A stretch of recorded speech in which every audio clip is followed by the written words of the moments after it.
Hello friends, Wilfred Sequeira here. Welcome to my channel FundsIn. I am NISM certified AMFI registered mutual fund distributor. In today's video, I will explain the basics of mutual fund, how mutual funds work, advantages of investing in mutual funds, important concepts and terms in mutual funds, types of mutual funds, risk and considerations involved in mutual funds. So without further delay, let's begin. A mutual fund is an investment vehicle that pools money from a number of investors to a common fund. The money collected in mutual fund schemes is invested by professional fund managers in equities, bonds, government securities, money market instruments, and other assets in line with the scheme's investment objective. Mutual funds offer investors professional management, diversification to spread risk, and the ability to invest in smaller amounts. In short, a mutual fund is a collective pool of money contributed by several investors and managed by a professional fund manager. Mutual funds in India are established in the form of a trust under Indian Trust Act 1882 in accordance with SEBI Mutual Fund Regulations 1996. The fees and expenses charged by the mutual funds to manage a scheme are regulated and are subject to the limits specified by SEBI. Next, let's see how mutual funds work. Investors contribute money to the asset management company. This money is then pooled to a common fund. AMC or asset management company hires a professional fund manager to invest this pooled money. The fund manager invests the money across a variety of assets such as stocks, bonds, gold, and other asset classes, creating a diversified portfolio. Investors receive units in the mutual fund with the value of their units based on the overall performance of the fund's investments. The profit and losses from the fund's investments are shared amongst the investors in proportion to their holdings after deducting the expenses. Next, let's see some of the important concepts and terms in mutual funds. AMC or Asset Management Company is a financial institution that pools money from various investors and invests it across different assets like stocks, bonds, and commodities to achieve specific financial goals. AUM or assets under management in a mutual fund is the total market value of all investments a fund manages on behalf of its investors. According to AMFI, Association of Mutual Funds in India, the average assets under management in the Indian mutual fund industry as of September 2025 is 78 lakh crores. In the chart, you can see the top 10 AMCs of India, with SBI having the highest assets under management of around 12 lakh crores as of September 2025, followed by ICICI Prudential, HDFC, and others.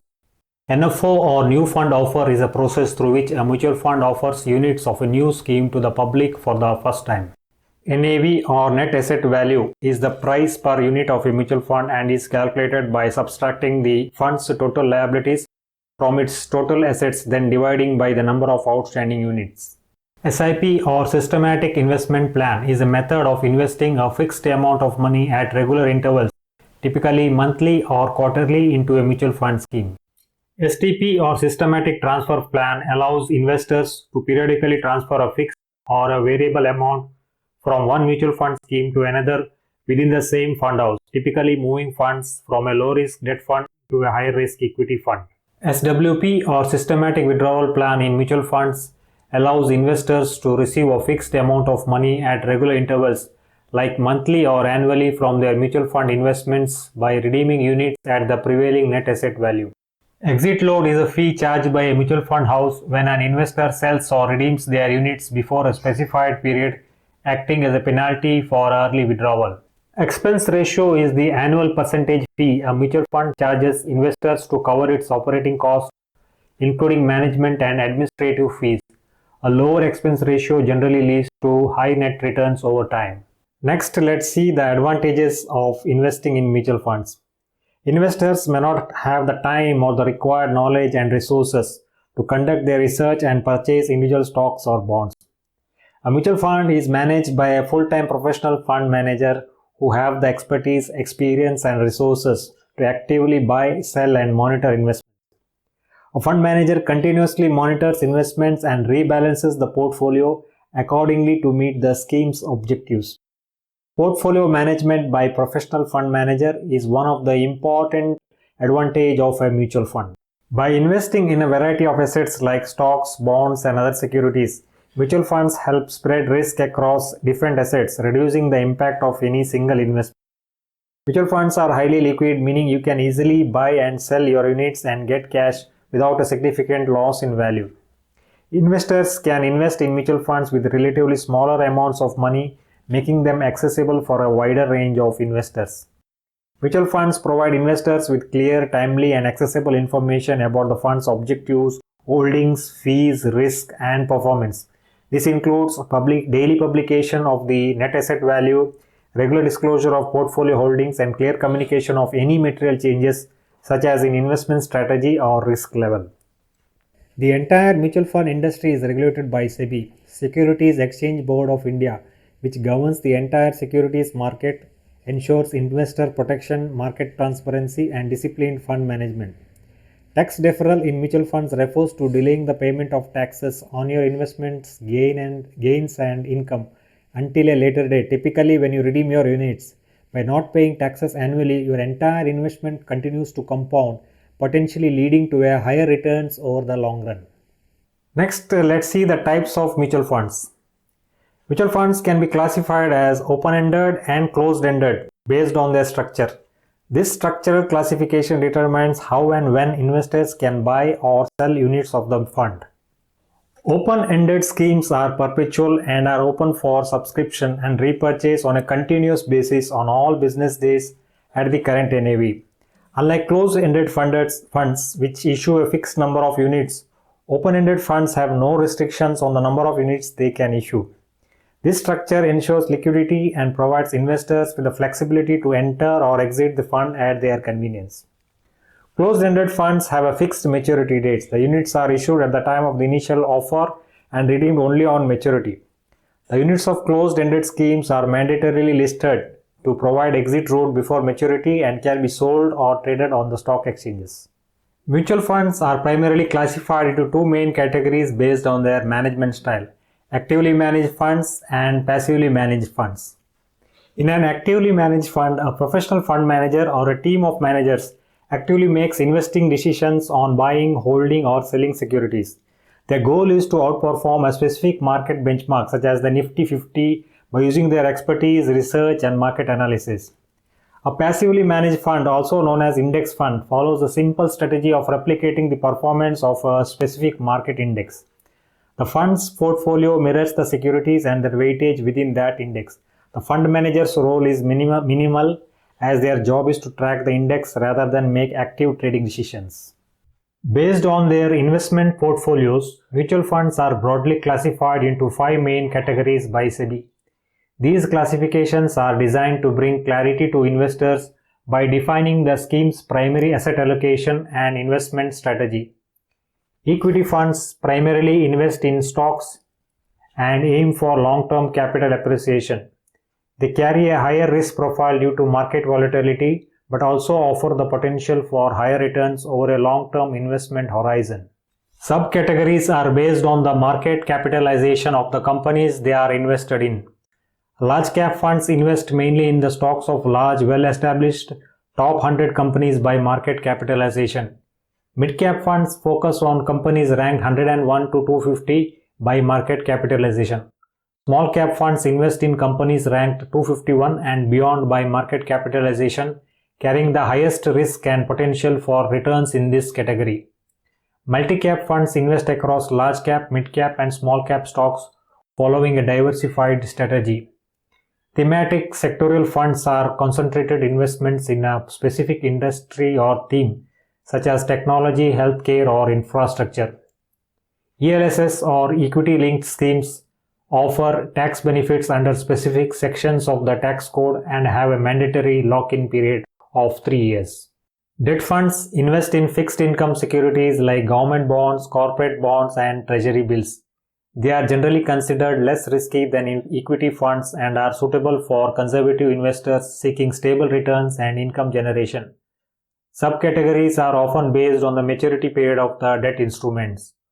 Overnight funds invest in securities with a maturity of 1 day, providing very high liquidity with minimal risk. Liquid funds invest in securities with a maturity of up to 91 days, offering high liquidity. Gilt funds invest exclusively in government securities and have virtually no credit risk. Corporate bond funds primarily invest in corporate bonds, focusing on high-rated instruments for stability. Credit risk funds invest in lower-rated corporate bonds for higher returns but with greater credit risk. Hybrid funds, also known as balanced funds, invest in a mix of both equity and debt. They aim to balance risk and return, offering a compromise between the growth potential of stocks and the stability of fixed income instruments. The equity debt allocation varies by fund objective. Aggressive hybrid funds invest a higher percentage in equities, around 65 to 80% for capital appreciation. Conservative hybrid funds allocate a smaller portion to equities, around 10 to 25%, and a larger portion to debt for stability and income.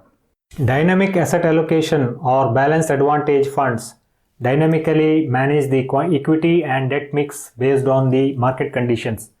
Arbitrage funds use arbitrage opportunities between cash and futures market to generate returns with investments considered low risk. Multi-asset allocation funds invest in at least 3 different asset classes such as equity, debt, and gold.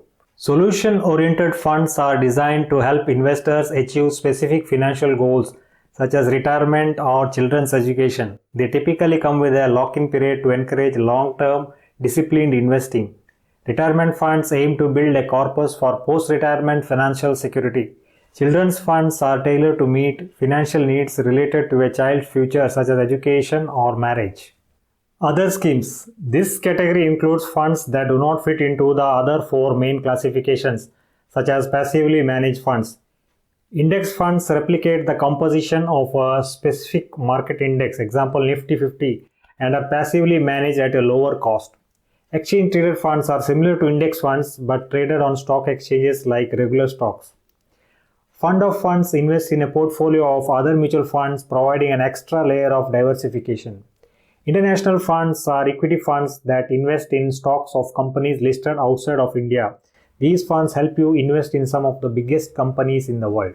Next, let's see some of the risks and considerations involved in mutual funds. Mutual funds carry various risks, including market risk from economic events, credit risk from potential debt defaults, interest rate risk, liquidity risk when investments are hard to sell, concentration risk from over-investing in a single sector, and inflation risk that erodes purchasing power.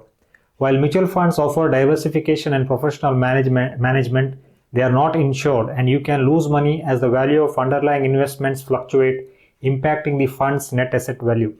The SEBI mandated riskometer is a standardized visual tool that categorizes mutual funds into 6 risk levels. This tool uses a spectrum from low Irish green to very high red to indicate the potential risk associated with the fund. The risk level is determined by factors including asset allocation, market volatility, investment strategy, credit quality, interest rate sensitivity, and liquidity. While mutual funds offer professional management and convenience, it is important to remember that mutual funds are subject to market risk and past performance does not guarantee future returns. Regular review of investments is advised.